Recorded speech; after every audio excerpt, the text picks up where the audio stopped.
Hello, and welcome back to Project Filmography, where I'm going through my list of movies that I like from 1920 to 2020, one by one, in chronological order, in collage form. By the end of the 1930s, the Great Depression was still hanging on, but movies felt bigger, faster, and more full of life. In this episode, we've got Bringing Up Baby, Gone with the Wind, Mr. Smith Goes to Washington, Stagecoach, and The Rules of the Game. Together, they capture the end of one era and the beginning of another, with all the joy, spectacle, and uncertainty that cinema could hold. Let's get into it. Bringing Up Baby feels like watching a tornado in a tuxedo. Katharine Hepburn and Cary Grant spend the whole movie chasing a leopard named Baby, crashing through museums, golf courses, and every possible misunderstanding. I love how it never stops to explain itself. It just tumbles forward. Logic doesn't matter, rhythm does.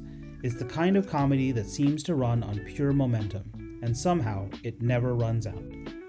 Then came Gone with the Wind, a movie so big it almost swallows the screen. I remember watching it on PBS with my mom on our little upstairs TV, the kind with that soft, staticky glow around the edges. We watched for what felt like forever, amazed by the colors, the costumes, the sheer size of it all. Even as a kid, I knew it was something massive. Now, I see it differently. All its beauty, but also all its blind spots. The way it turns history into fantasy.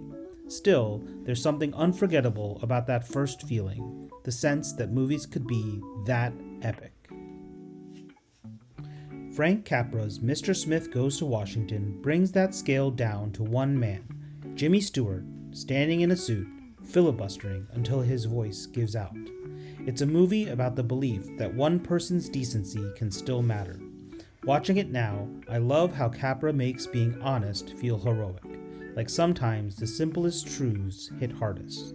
There's something almost musical about the rhythm of that speech, the exhaustion, the hope, the sheer willpower to keep standing when the world has stopped listening.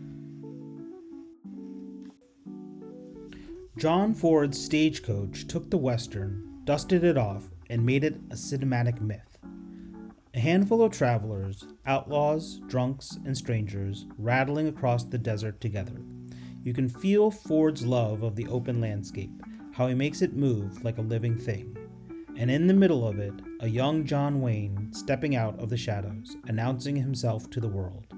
The movie feels both vast and intimate, a story about America in motion, searching for what might become.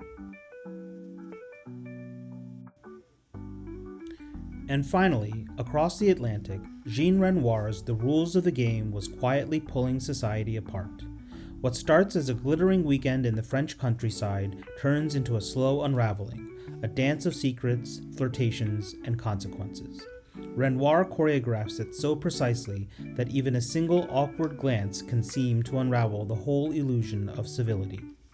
I love how deliberate his direction is, how every movement feels human, funny, and a little bit tragic all at once. But beneath the laughter, you can already feel Europe teetering on the edge of something terrible in the decade to come. When I think about these 5 films, I think about balance, chaos and control, innocence and illusion, laughter and loss. 1939 was one of those strange turning points. Hollywood had perfected its dream factory just as the world was heading toward another war. You can feel it in these movies, the joy of escape and the weight of what's coming. And that's what makes this moment in film history so special. It's the sound of the world holding its breath right before everything changes. Thanks for watching this episode of Project Filmography, and I'll see you on the next one. Bye!